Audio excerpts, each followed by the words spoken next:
भारतीय रियासत उत्तर प्रदेश के हवाले से भी एक खबर आई है। वहाँ पे ईद उल फितर की नमाज जो है वो सड़क पर अदा करने पर भारतीय जनता पार्टी ने जो है वो पाबंदी लगा दी है। बीजेपी जो है वो अपनी उन्हीं जो है वो एंटी मुस्लिम हरकतों के ऊपर उतर आई है।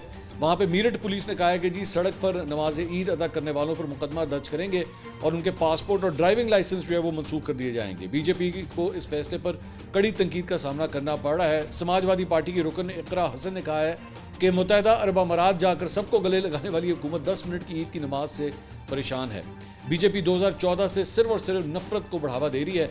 भारतीय मीडिया ने यह भी सवाल उठाया कि जब मुख्तलिफ यात्राओं के लिए हफ्तों सड़कें बंद हो सकती है, कुंभ का मेला होता है वहाँ पे सारी सड़कें बंद कर दी जाती हैं, तो फिर साल में 2 बार कुछ सड़कें अगर नमाज के लिए 15 मिनट के लिए बंद आखिर क्यों नहीं हो सकती। और ख़ुद मोदी की काबीना के वजीर चिराग पासवान ने भी सड़कों पर ईद की नमाज पर पाबंदी की मुखालिफत की है। लेकिन जाहिर बात है ये बीजेपी है, इसकी तमाम तर पॉलिसीज़ जो हैं वो हमेशा मुसलमानों के खिलाफ ही होती हैं।